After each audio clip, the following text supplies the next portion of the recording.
Welcome, everybody, to the Tuesday, July 25th, 2023 business meeting. I'd like to invite you all to stand for the pledge of allegiance.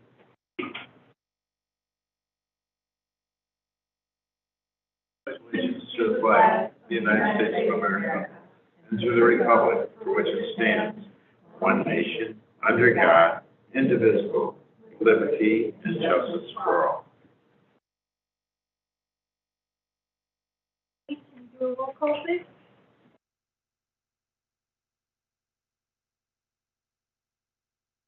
Yes. Yeah. Rick Hudson.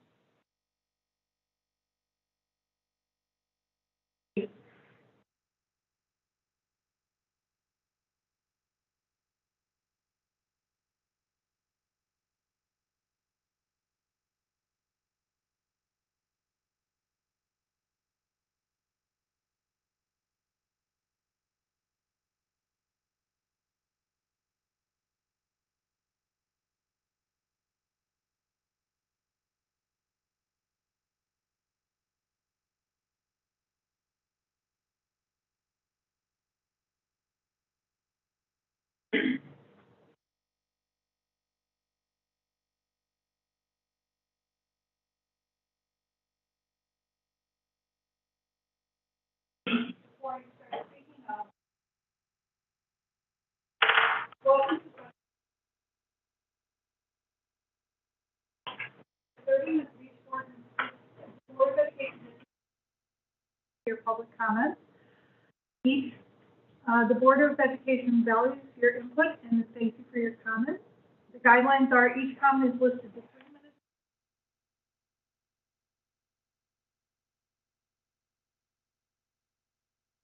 No confidential and no comments will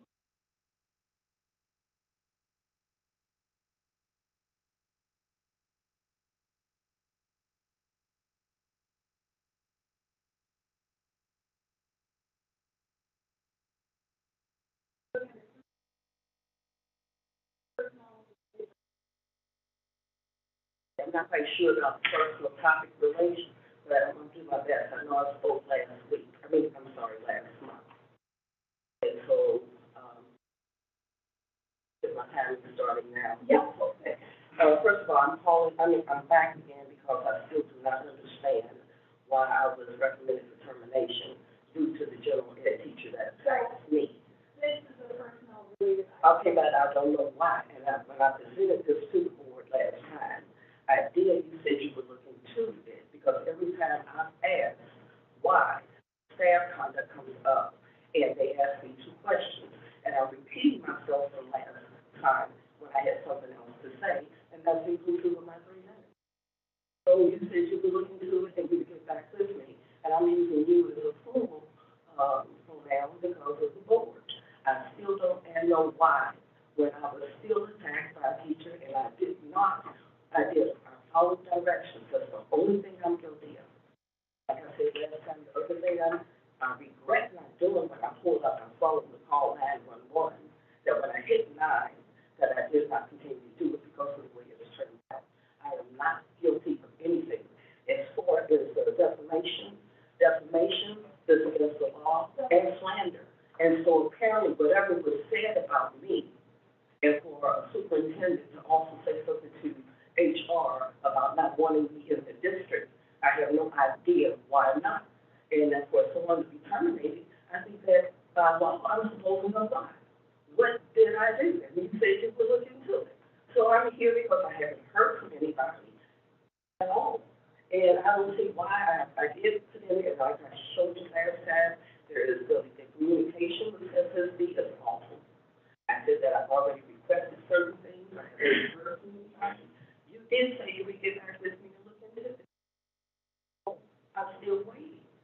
And I did write the resignation, that all of that was going to be for last time, and I told you I got a letter on the date that we last met, that it would be for this time, and to decide by another time. Communication is awful. Even the fact that I'm garnishment of something I don't own, and I explained that last time, I received no letter, no nothing from SSD, just taking money out of my check, okay? So, when even from the person that's doing it, and it is a mistake, I explained all of that last time. But I didn't want to come up here and talk about things that I talked about last time. And again, it was the racism, ageism, and they don't respect any of the federal government's, statuses or even with the handicap. And I asked to look into it. Actually, I really want my job back because I haven't done anything and nobody's told me what I've done. But ask me 2 questions every time I say something. And we're going to go with conduct, staff conduct. I said this last time. We can go back to, I don't want to interrupt you. Can you remind me of your name? My name is Irene Chartres. Chartres? Yes, okay, Ms. Chartres. Thank you.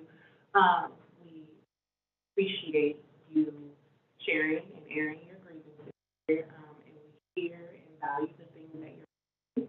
But unfortunately, it's not the platform for us to have that conversation. And I assure you that we as a board will do our due diligence, in seeing what information we can provide you in a more private way. But as you can understand, I was at the last meeting when you were installed, and I have not heard anything from anybody.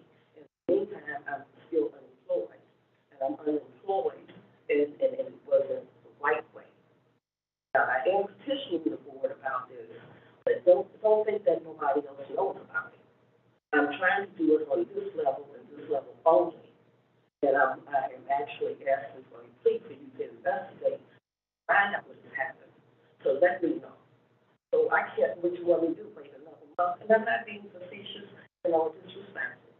In the meantime, like I told you, I was hanging out for 13 days, waiting on, who I mentioned before, to get back with me when you said you would get back with me on a Monday, and it was a week later, and then my union rep, she resigned, so I keep getting, I'm still hanging out by everybody basically in here, I would think more likely is employed, except me, and I don't know why not. I am a good teacher.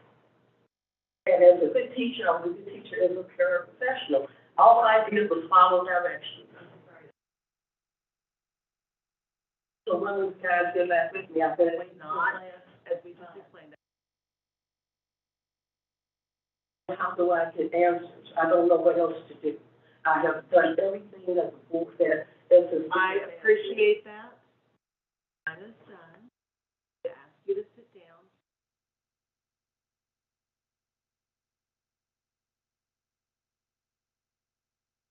I don't know. I don't know anything. Audrey, I'll speak with you outside. Okay. And then all due respect, we kind of have been along every time I ask a question, I have no answers.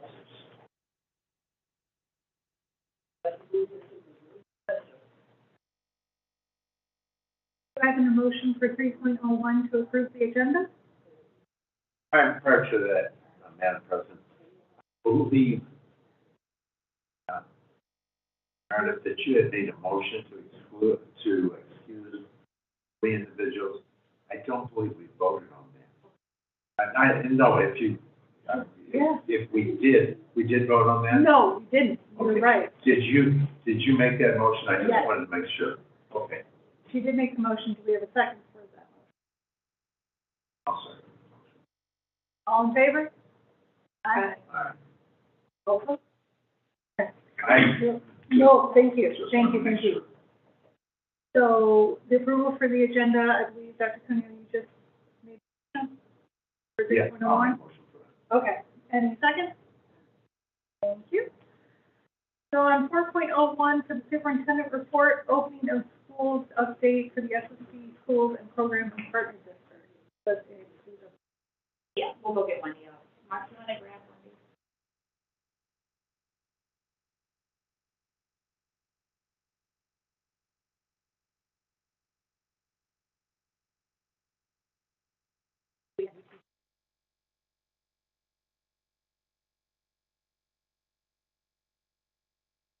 Great day, and so they have 2 more days to,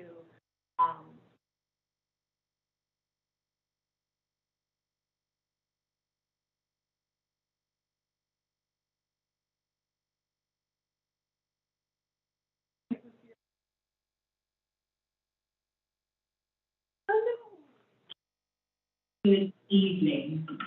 Actually, remember if it was afternoon or not. So good evening, everyone. And I will be presenting information regarding the start of the school year for the 23-24 FY. Chief Grass will also join me in this presentation, and I'll continue to move forward until she's available. But our agenda topics are presented before you, start of the year planning and updates, our communication efforts, some of those countywide updates, partner district updates, as well as SSD schools and programs updates. So when we look at our countywide planning, some of the things that are taking place or have taken place. We're continuing to work with our hiring and onboarding. We do have a focus on our hard-to-build districts as well as schools throughout the county, working individually with our leaders in those districts as well as our SSD schools and programs to ensure that we are ready for the start of the school year. Of course, we know that we are a competitive district and in a competitive arena, being in a school setting. But we know the challenges that we have before us, and we will continue to work to ensure that we address those vacancies and ensure that we can identify staff to support us as well as our students with service delivery. Working with our human resources department, working as a cabinet to strategize approaches to support school districts. We will be readily available to share more specific information with you once that information is finalized with key individuals and partners that support our district as well as school districts throughout the county. They also include individuals from the state level with that planning. So we will be prepared to provide you with some of those updates in the upcoming weeks. New teacher orientation starting today. We have about 200 plus, I believe, teachers that will be joining us this upcoming school year. Very vibrant group of individuals that started today at South Tech. And so we did spend the day with them today, and we look forward to the next 2 days of them being embraced by our district, joining our team, and beginning to learn some of those processes to ensure that they're prepared for students on day one. Dr. Bozeman and the teaching and learning team, they've done an amazing job with those planning efforts, and our administrators from our schools as well as our districts were there to present information to their new staff, to meet with their new staff, and it was an opportunity for many to network. We also have our new Leaders Academy, so all of our new administrators joined us. They participated in the academy a few weeks ago, provided many opportunities for them to again embrace the district and to begin to learn process and to join us through that onboarding, but also to be prepared for leadership. One of our biggest highlights of the summer was working with SDNEA, planning with our union through our workload summit, and during that time we had the opportunity to partner with the union representatives and talk about workload. What does that look like, and what is our plan to move forward and beginning to build that process, and what does the weight of a caseload look like, and how do we collectively agree upon what that should look like and how we plan to move forward. More information will be shared, and I don't want to take anyone's thunder in their presentation, but you will more than likely hear more about that as well too this afternoon. When we talk about partner district, we want to ensure that you all always have information to know who those leaders are supporting our partner districts. And so this is that updated organizational structure that lists each of the directors under my leadership, as well as Dr. Gates, the executive director for partner districts. We do have a few new individuals that are joining us this year as directors in the Maplewood-Richmond Heights School District. Emily Cressman will be the director. She is a previous coordinator working in the Melville School District, and we're excited to have her as a director leading the work in the Maplewood-Richmond Heights District and being a part of their cabinet as well as their leadership to support all students. We also have in the University City School District, Wendy Gilliam. Wendy Gilliam is coming to special school districts outside of the district, so she's an external candidate that will be joining us as director. Wendy was recently principal at Gateway Science Academy, if I'm speaking correct, a charter school in St. Louis City, 10 years experience as a principal, also coming from the Louisiana, New Orleans area, and she's been a resident of Missouri for many, many years. But she does also have experience as a compliance coordinator as well as the director of special education in other arenas. And so she brings with her a wealth of knowledge that will support us moving forward in the university district. When we talk about the year planning for partner districts, we have held our second annual Summer Principals Institute, allowing principals throughout St. Louis County to network with us, to partner with us, to strengthen our relationships, and to also provide them with a wealth of knowledge to be great leaders in their schools, understanding their roles and responsibilities in special education, opportunities to understand SPED process and their roles, but also to participate in many sessions that they felt was necessary for them to continue to be great leaders in their districts. Many of those presentations were led by members of cabinet, our district leadership team, as well as at the school level. We also had many representatives from our partner districts who also present as well too. We are in the process now of reviewing our data from those events so that we can begin the planning for next school year. We're looking to have a more robust opportunity for us to also learn from our partner districts. So how do we ensure that we include them in the planning, number one, but presenting for us to learn from them at the same time too. So that will be one of our goals moving forward. When we talk about the director of communication with families and staff, we're already at that point of communication with staff. You know, once we send our students home for the summer and they enjoy their first month, after that first month, parents are like, when is the first day of school? Phones begin to ring in school, emails begin to come in.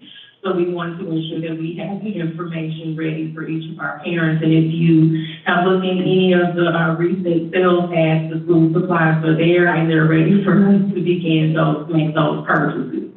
So our communication is going out to families. Dr. Yates, she is the person who leads reviewing each of the newsletters for our partner districts, the directors. They will generate those drafts and then she'll review them. And then our communications department supports us with ensuring that information goes out to our families, as well as partnering with our partner districts to ensure that that information goes out in their communications that are going home with two families. We want to ensure that that information is ready and prepared, and also in sync as close as possible with our partner districts to ensure that there is not a delay and or gap or any concerns with us providing that information to them. And so we continue to work with our partner district leadership. The partnership agreement review, we've completed that piece and we've been a part of that process. And so many of them are now submitting their partnership agreements, and we're beginning to dig into that data to look at the comparisons from the previous year. And we'll be able to provide more information as we get closer to presenting that information to you again as the board. Our coordinator principal collaboration tool, we've had a series of opportunities to receive input from many stakeholders, including our directors, our superintendents, members of the union, to name a few, for them to give input so that we can begin to finalize that for the start of the upcoming school year. Our next group of individuals that we will be sending the information out to finalize this process will include our partner district liaisons, as well as coordinators, as well as us presenting that information to you as a board. And then climate and culture, the panorama survey data, we had the opportunity in our recent Instructional Leadership Institute kickoff for each of our partner district leadership teams, our SSD schools and programs, to begin reviewing the data, to begin looking at goal planning and setting those goals to ensure that we continue that intense focus on creating climates and cultures where individuals enjoy coming to work, students enjoy learning, and families and stakeholders feel welcome. And so we will continue our work and efforts in those areas as well too. So what's new for 2023? We have a tiered supervision approach. And what that means is myself and Dr. Yates, we have really worked with Dr. Keenan to strategize our approach to ensure that we are available to be present in partner districts as far as our leadership to be a part of those conversations and the actions and the work that will be taking place in each of those districts. And we've already begun to talk with our directors about what that will look like. And then we'll also ensure that that information is shared with our superintendents and leadership so that they can know the level of support we'll be able to offer them. Increased communications with our partner district liaisons this year. We will, as we do roundtable discussions with our superintendents, embrace that as an opportunity to meet with our liaisons to provide updates, but also to engage with them as well, speaking my allergies are all over the place. And then increased engagement with our partner district liaisons. Dr. Yates will be attending monthly student support liaison meetings where she'll be able to provide updates, but also engage, network, Q&A, and ensure that we're a part of the planning and supporting the needs of students throughout the county. I will now allow Chief Edward to share my thoughts. Thank you. Good evening. Good evening. For the SSD schools and programs, what's new? Court school returns. They're already back in session. Our courts are in session. Actually, staff returned on July 11th, and students came back. So learning is underway at our DeMont court system. Our SSD schools and programs, of course, will come back. The staff will come back the 8th, as in to work with those professional development days. We front load the professional development days, and then students return on the 22nd. I also provided you, as contact gets underway, principals' letters are going out. Staff return, staff letters will be going out. But the contacts, we have some new administrators. You've had the pleasure of being introduced to Emmanuel Young. He's our new principal at North Tech. And we have Ann Hockey. Ann Hockey is the principal of our juvenile detention center. Some of the things that we are looking on is staff climate. As we had discussed with the board prior to this meeting, we have done book studies about the chief empathy officer. A part of our plans for the year with the schools, a part of the instructional, as Ms. Moore had referred to, Dr. Hurt had actually came and provided some guidance and leadership in our instructional leadership day, and they were charged to write an empathy plan. Dr. Gracie and myself will be looking at the empathy plans and then following up on them as they go through to really look on that culture, the human experience, the approach that we have in our SSD schools. Equity just took place. They had a wonderful equity summit on July 17th. That really set the tone. It was with our equity teams and our administrators where they reviewed their equity plans, they shared their plans, they shared next steps. Dr. Macklin and Dr. Diggs were a part of that, as well as a guest speaker. They are going to focus a book study for a sense of belonging, and that's fixed injustice, not kids. So that's the direction that they're going to this year in the schools for equity. For school safety, working with John Mueller and his team, they will do a one-on-one approach. They will start looking at reviewing all of the plans that they do, make sure that they're running all of their security plans, updating their plans, updating their booklets to make sure that we are current. Rendezvous points we were just talking about outside. Budget, we're going to be working with the SAGR to make sure that we understand the budgeting process, being able to prioritize what's needed, making sure that our classrooms, of course, as they get older, we have the opportunity of having brand new schools, but of course, classroom furniture gets some wear and tear, so being able to put that on a rotation where we get our furniture and the inside of the school stuff updated. Our instructional leadership cohorts, Kevin Andrew and Dr. Grigsby will be running 3 cohorts with their administrative team. They will be looking at, and the administrative team can pick what they want to look at, whether it's evaluation and feedback, high quality instruction, or really the use of data sheets and how we use those in our SSD building.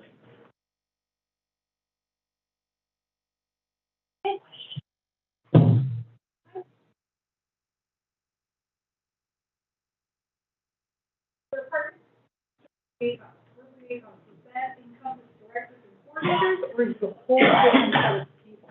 A whole different set of individuals. And so our partner district liaisons are those individuals that superintendents identify as our go-to individuals in a school district that will work directly with our directors for planning purposes for special education services.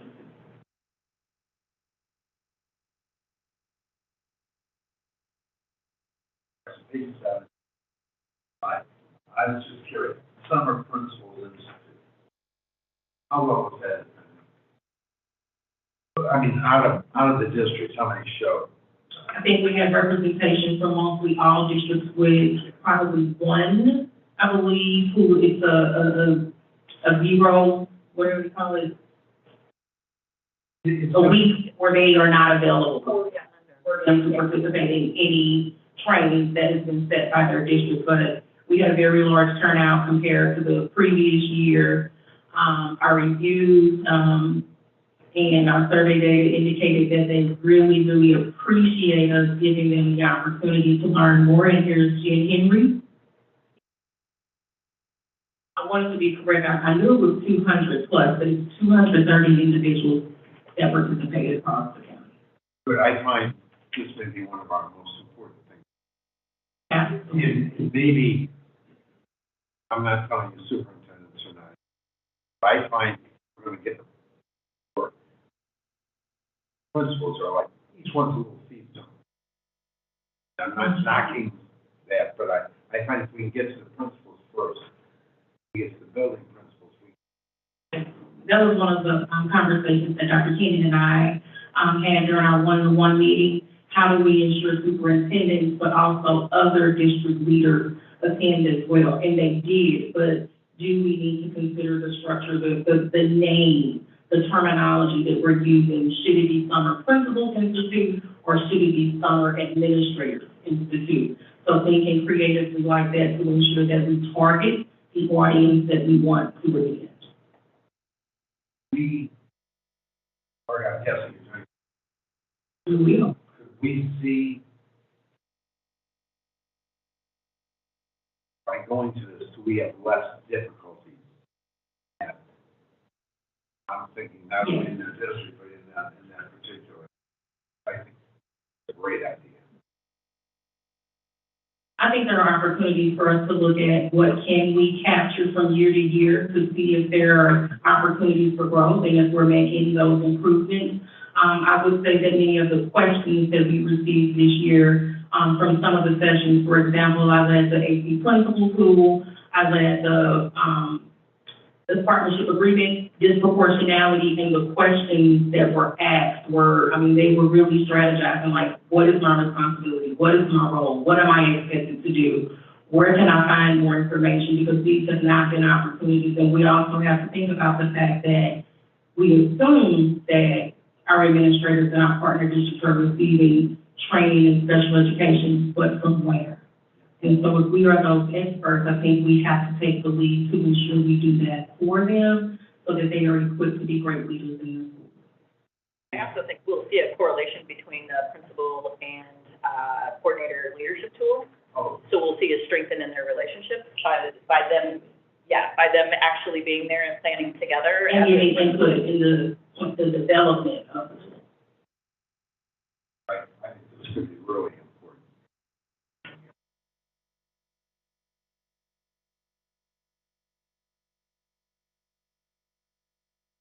Next on our agenda, 4.02, the foreign language translation and interpretation services.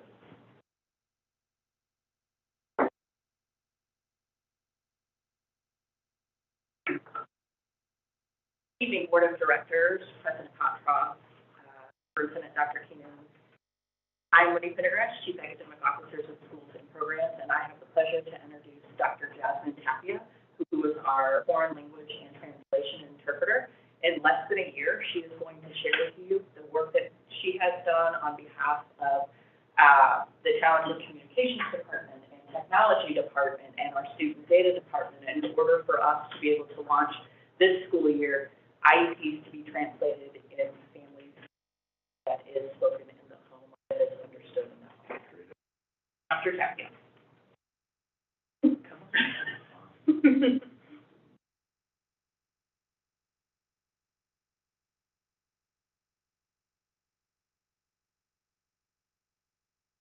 Right, so I am so excited to be here.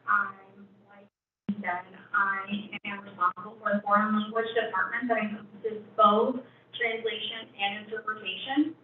As you will see throughout the presentation, you will note that I have divided it up into two. First, we will be discussing translation, and then secondary, we will be going through the interpretation.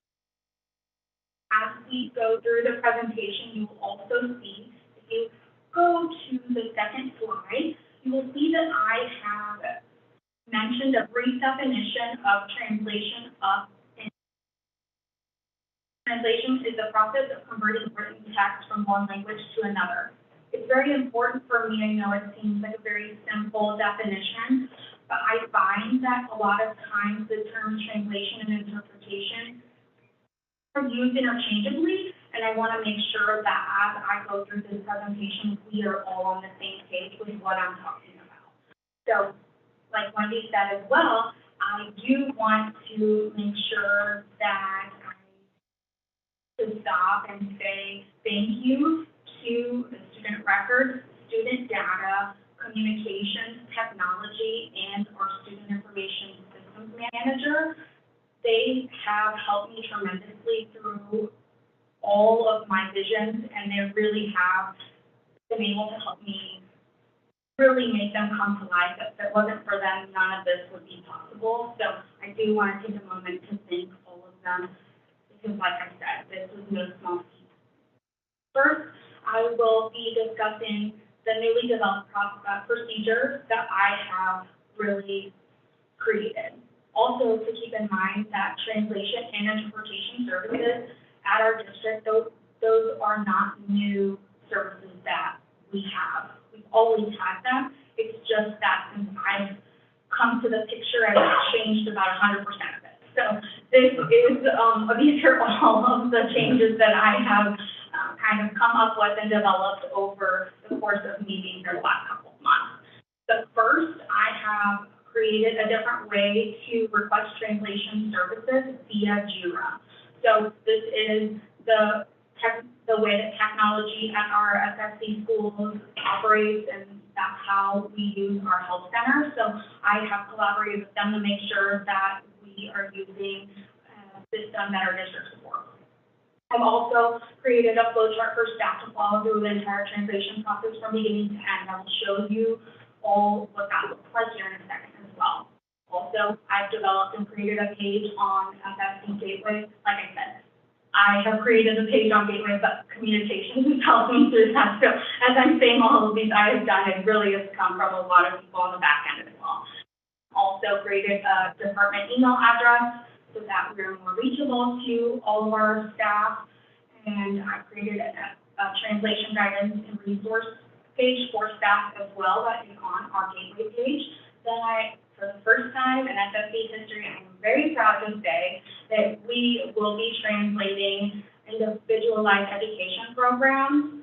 But not only that, also reevaluation reports. Both of those are completely new and have never been done before at our district. So those are ready to go and services that are readily available for our district come this school year. As you will see down at the bottom, there are 9 different languages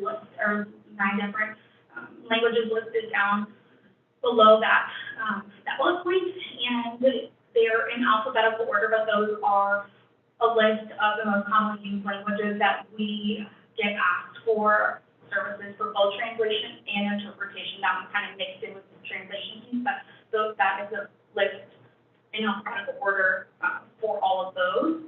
Also important to note that Spanish is the #1 widely used language that we get asked for translation and interpretation by about 60 to 65% on average over all of the other ones, and then they kind of fluctuate between the percentages down below that. But Spanish is consistently number most widely asked for language for us.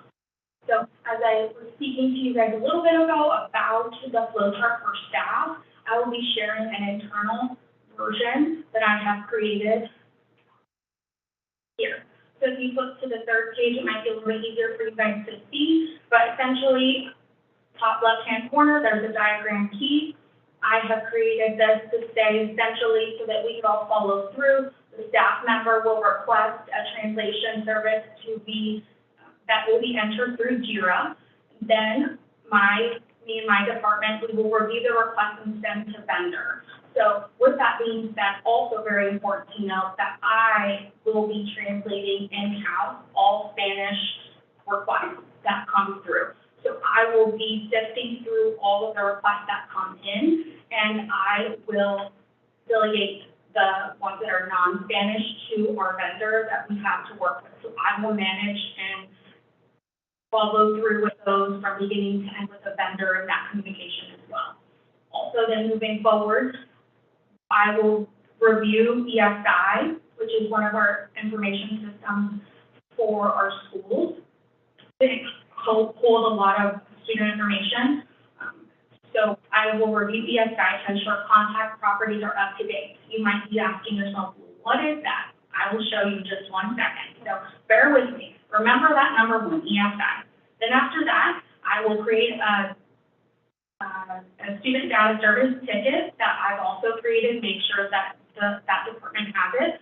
And if it is the case that the information from the educational decision maker or whoever it be that requested that translation to be made, if that contact property needs to be updated, I will send that ticket to the student data department, which you'll see down below in red.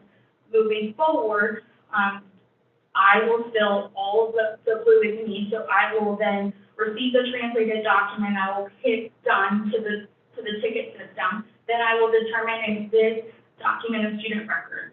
Very important for me to make sure that all of our student records are held together and all the translated materials are within the records of each student. So if it is the case that the student record, that it is not a student record, then the staff member who requested the translated document will receive the copy like they normally do. Now, if it is a student record, we will keep going on the flow chart. The student record service desk, I will create a ticket for the student record service desk. I will also attach a cover letter, an official cover letter from SSD that pretty much says, hey, this is the document that you requested, this translated copy, this is the official cover letter that will be attached to the translated document. I will add the person that requested, the staff member that requested the request to begin with. I will add them to that so that they can be followed through the process, because after that, my department is done with the document. I have translated the document, it's done. Student records then holds the last piece of it. So then student records will then open the ticket. They will attach the student record onto Phoenix. This is number 2 that I want you to remember. So number 1 was ESI, 2 is Phoenix. I will show you a little bit more about what that actually will look like in just a second. Then student records will mail the document with the cover letter to the recipient, and then finally we're done with the process. That is kind of what it looks like on very, very back end for me. I told you to remember 2 things. The second one that I had you remember was Phoenix. When I asked you, and we're going back just a little bit, when I said student records attaches the translated document in Phoenix, bam, this is what it'll look like. So Phoenix also holds a lot of the documents that we have for our students. Technology has created a section on attachments in the events page. If you go down to attachments, you will be able to see a history of all of the translated material. Because what's it good for if it is just that one time that you request a document? What if it is the case that another, there's so many players and case managers, teachers, a teacher from last year, a teacher from this year, and I wanted to make sure that it was not only great for the student and for me, as far as my work, but also for the teacher. So there will be a record on Phoenix for everyone to be able to access the translated IEP on to Phoenix. First one that I had to remember, ESI. This is another idea that I had, and no one, your name disappeared. Well, unfortunately, I thought I was trying to speak on, but kind of got ruined a little bit. But ESI is another service that we have that holds a lot of the contact students, transfer history, a lot of student history. Well, I wanted to make sure that we had record of this as well. I wanted to make sure, hey, how do we know if, let's say, Wendy speaks only Spanish but can read in English? How do we determine what a history of what, if I'm developing all these things, I want to make sure I have a history of what we're doing so that it can help not just, like I said, so it can help not just me, but many people moving forward in the history of that child. Educational decision makers is a really big one, because not only will we be servicing and translating and interpreting for students, but it's really, really important that probably most times it will be coming, or request will be coming due to a family member. That's also very, very important, that I wanted to make sure that I didn't just focus on the student. I wanted to really capture it full picture.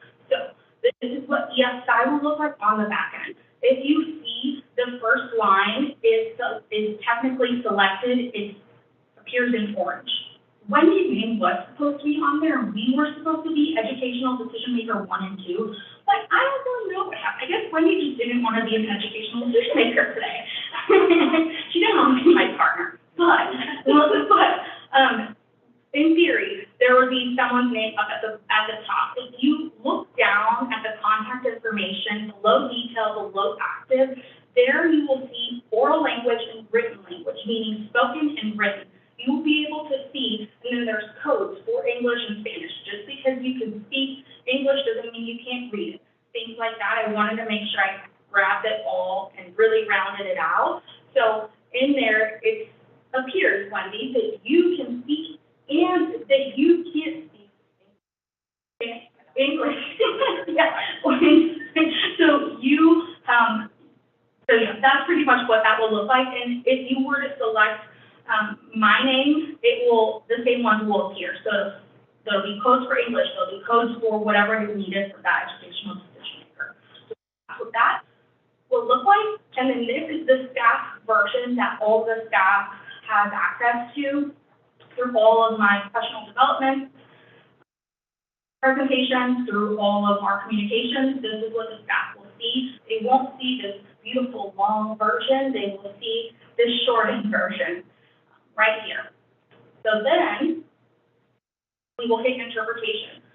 It is the process of converting spoken language from one language to another.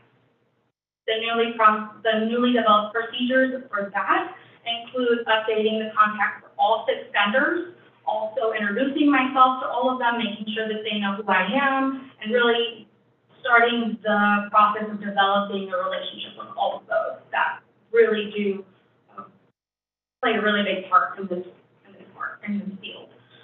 Also, the department email address is the same. The website is the exact same. It just takes foreign language, and then you can select translation or interpretation. I also created the phone and video interpretation quick start guide so that it helps guide all the staff members who might need this service.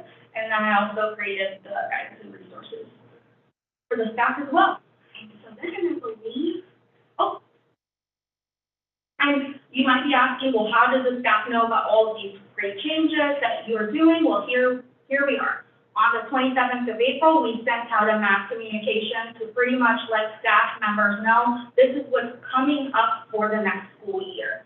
Then, July 13th, we sent out all of essentially what I've been sharing with you guys today to the staff, to all of our staff. That includes the new service desk, and that includes the new website on Gateway that has all of this information that they need. Then I have also additionally been presenting at a lot of the back to school. I presented, thankfully, I was allowed to present at the Partner District Directors Retreat last Thursday, so I kind of gave them a short-end version of what I've presented to you today, and then I will be presenting at a lot of SSD schools, back to school retreats, and all of the back to school things that they have for administrators and for new teachers as well. So that is, now we're done. Do you guys have any questions for me? I did want to add one more thing. Part of this federal program, with all of their responsibilities with title and at-risk, provided the support for our language translations. Jasmine, Dr. Taffy Tapia worked with Dr. Scott, really to get, all of the information that federal programs had created and started prior to that, and then Dr. Tapia took it and ran with it. All the work that she Sorry, that question. That was amazing. Oh, thank you. So, gracias. De nada. Gracias por su trabajo. Gracias. It means a lot. So you said this, I'm just. So we're going to. Yes. Yes. You still list, I know you. Listed the other way. Yes. Explain. Have a vendor that we work with solely, and it is, Brunetti. Yep. And we go through Brunetti solely for translations, and then for interpretation, it's a list of 6, including Brunetti there too. And, is it possible? Oh, yeah, those are just the top ones that come through the most recently, but I mean, it's endless. There's no cap to what we have. I just tried to pull the top ones that That have, we have here. there's no limit and there's no saying, no, this is not available. Yes. Yes. First, I want to say, like, absolutely love the idea of tracking where these translated documents have happened, because I feel like you can start to see a disengagement from families. Yeah. And if you go back and see, like, oh, well, in second and third grade, they had translated documents, Mhm. fourth and fifth, they didn't, there's probably disengagement because of some confusion. So I love that idea. Also, what is the expected turnaround time, right? So I have my IEP meeting, my resource teacher locks it down, sends it out for translation. When can a parent expect to receive it? It's two things. The first one is the standard turnaround time is 2 weeks.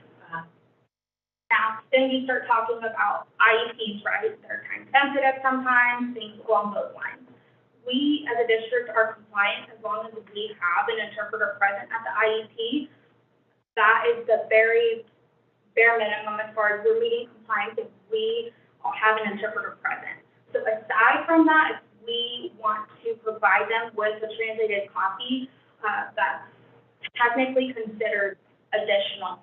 It should not be, it should always have been a thing, but it's considered additional. So I'm going to try my hardest to have the same 2-week turnaround for the IEPs, that really, the IEPs and the reevaluation reports, but as you probably can imagine, those documents can range from maybe a couple pages all the way up to 30 plus.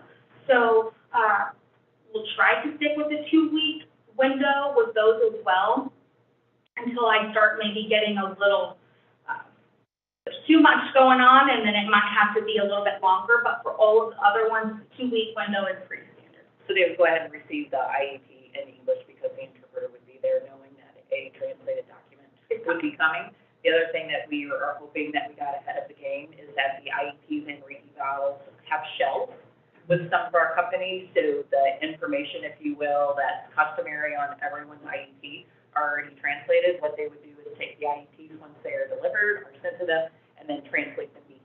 So everything that was typed there, hoping that that would decrease the amount of turnaround time. I also think that something to consider is like amendments and manifestations, and like as those things start to come in, like you might still be interpreting one or translating one, and something else comes in.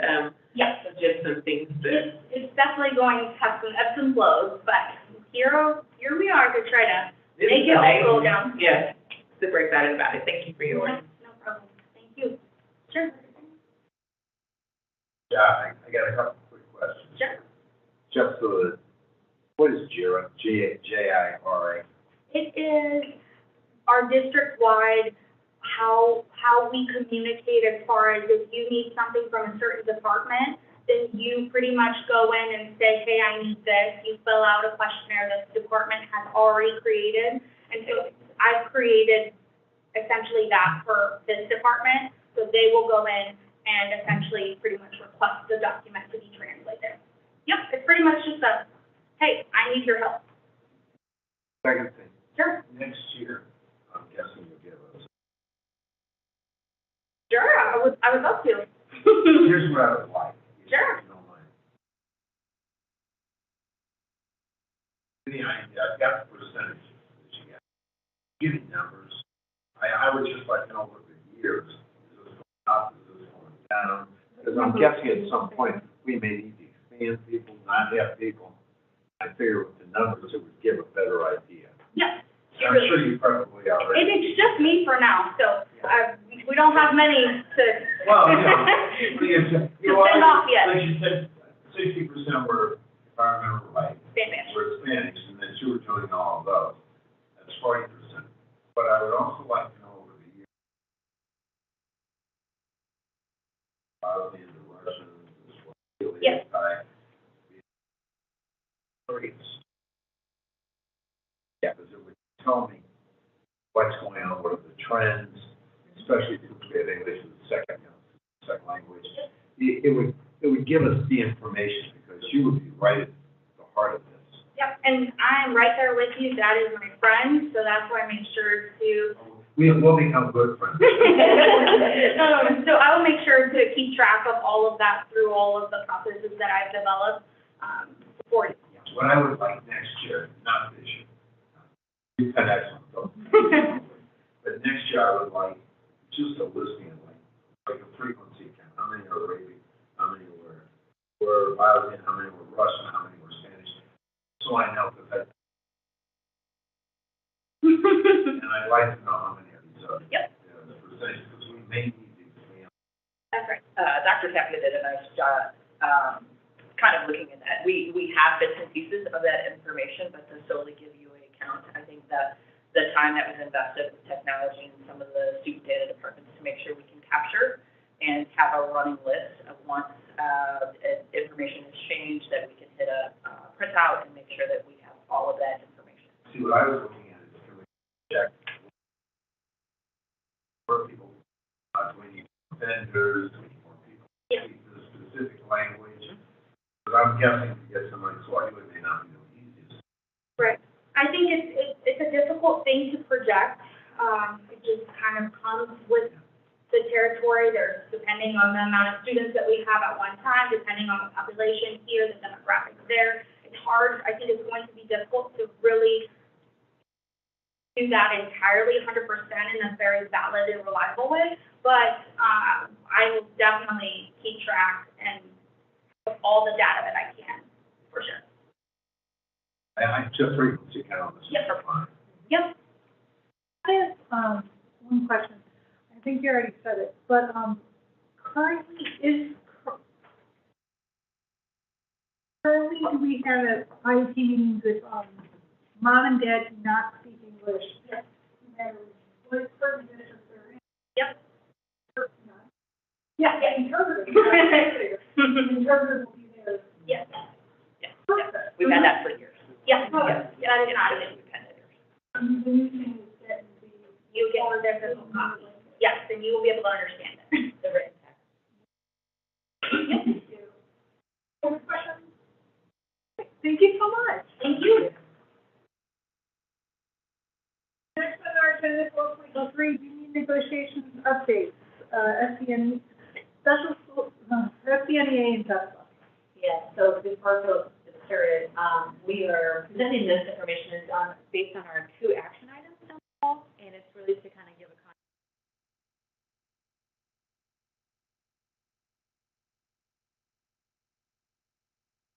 Good evening, everyone. I'm Phil Boyd, Chief People Officer, and I wanted to share some updates on some of the joint resolutions that we've been hard on this past year. These updates come,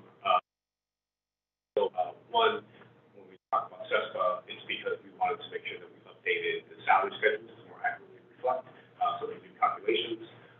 And then with SDNEA, those changes came out of a really exciting opportunity to partner with SDNEA in our workload caseload.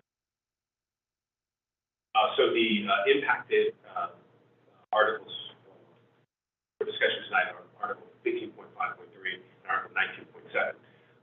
The MOU, the Memorandum of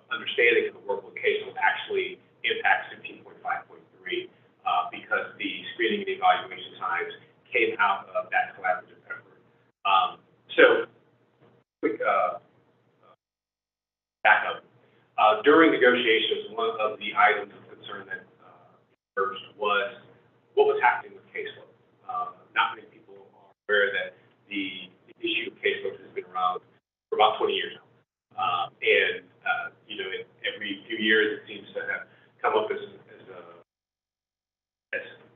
item of importance, but then something has happened where it went away. We didn't want to lose the momentum that we gained through negotiations, but we also knew that we didn't want to hold up the ratification process for the SDNEA and JR because there were so many pieces to the workload conversation. And so we agreed that we would have a workload summit, which was artfully put together by Dr. Molly Gold, Chief Pendergrass, and we worked with the SDNEA negotiations team. One of the things that came out of that is I think, an amazing testament to the teamwork that emerged, that we actually came up with a 3-year plan. And this was only over 3 days.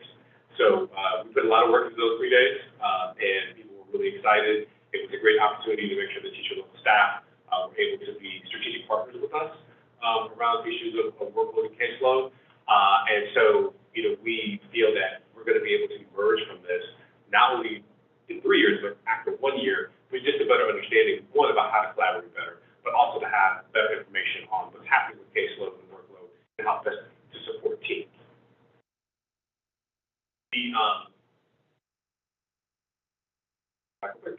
So Article 19.7 was added as part of our extra duty pay, and as if you can recall with SEA, we have approved additional pay for crisis teams in SSD schools. This was an item that was actually discussed with the SDNEA, and at the time when we were going through the negotiation process and with the ratification, we did not have the opportunity to put this back into the discussion for ratification. So what this is additional pay for crisis team members in schools, and it will be paid out quarterly. And the reason we decided that quarterly makes sense is because sometimes you want to make sure you can rotate members on crisis teams, and so therefore the pay would be based on a quarterly involvement. First of all, I think that's excellent. I remember when we had that time when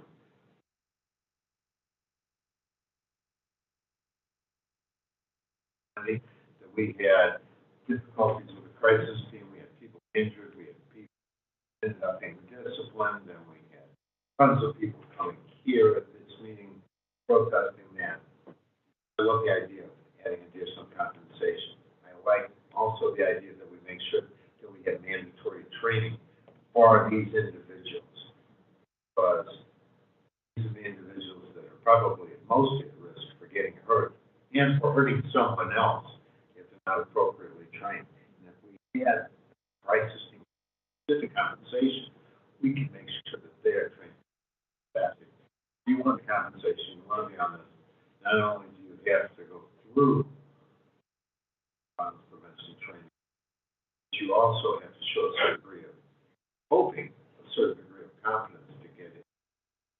Yes, and one of the great things that has occurred as the board approved was we currently, led by Mr. Kevin Farr, we're having a wellness camp for our paraprofessionals, and one of the items that they go over is looking at NCI, looking at both the process of the physical aspect of NCI, but also the de-escalation techniques as well.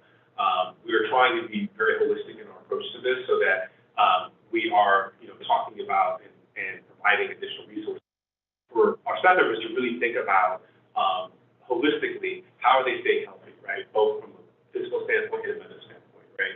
And making sure that we're having better conversations with our leaders around really culturally how do we make sure that we have a culture in all of our schools where people are feeling supported, they have psychological safety, and they're feeling really engaged. I love the idea that you can be on 1 quarter, be off for a quarter, and go back for a quarter. What is the compensation? It's $750 a quarter.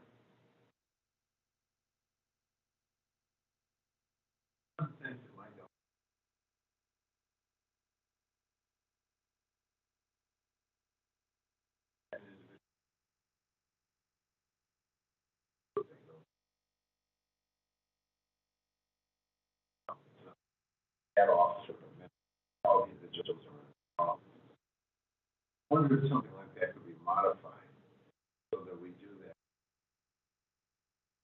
Especially if it's followed repeatedly. I don't want to bring these people out. Agreed. And some of our conversations too have been about making sure that we have the after-action meetings, not only because from a compliance standpoint, we need to have those, but also just from the standpoint of making sure people feel supported.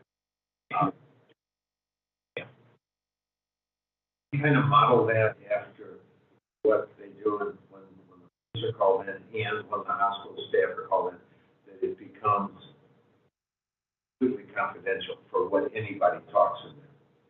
Otherwise, people get scared to death that they're going to be disciplined. So we usually have in those meetings.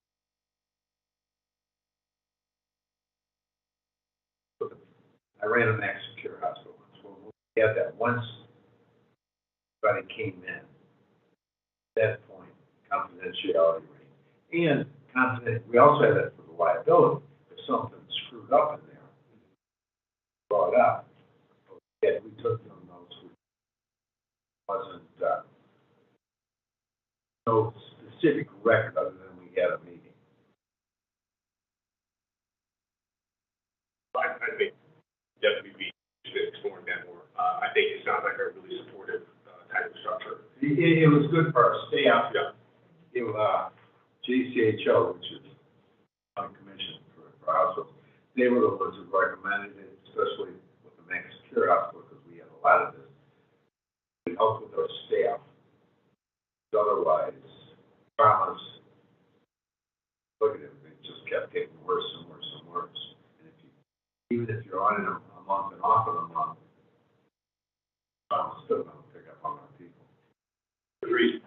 And I think that, we've had discussions about how best to, not only just in the crisis team, but also whenever we have a staff member that has experienced injury, like how is it that we can provide better support for them afterwards? And if we get people out, even if it's physical workers' comp issue, when they come back, are they in a good space? And do we have the right support structure?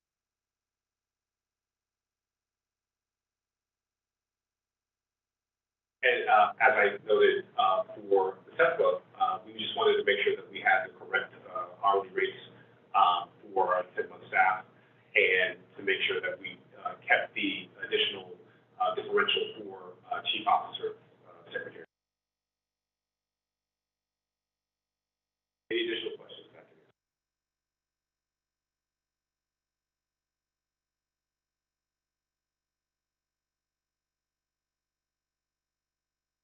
I have motions on the table for 5.01 approval of consensual items.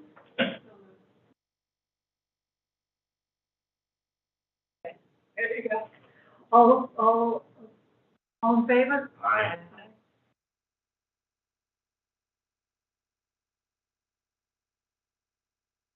I have a motion on the table.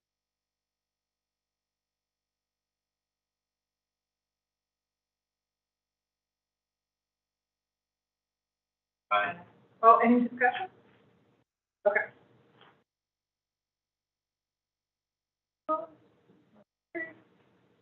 Do I have a motion on the table for 7.02, revised articles of the 2026 Special District National SDNEA Joint Resolution? Any discussion? All in favor? Aye. Aye. And do I have a motion for 7.03, 2023 to 2026 Special Education Support Personnel Association, SESPA, Joint Resolution, revised salary schedule? Any discussion? All in favor? Aye. Well done. All right. I have a motion for the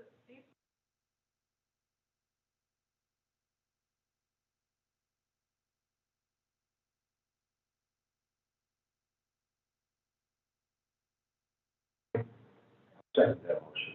I think Meredith made it, I'll second it. all in favor? Oh, I don't roll need a call. roll call. Yep.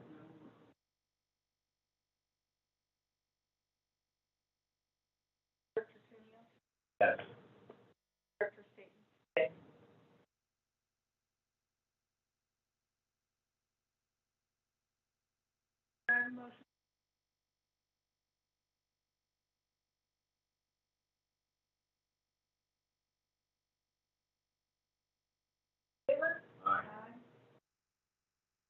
Following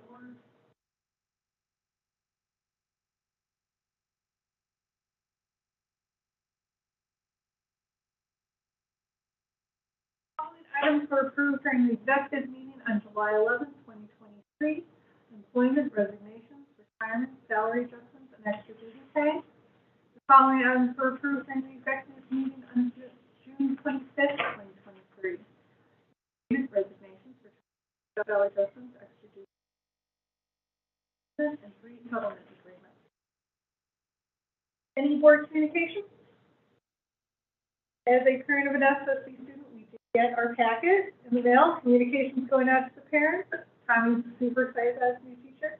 Well, not new, you know, but super excited as a new teacher. So I'm sure other parents are, again, counting us a bit to go back to school. Can't wait. Calendar events is on board docs for everyone to read. Do I have a motion for adjournment? So moved. Sure. Aye. All opposed?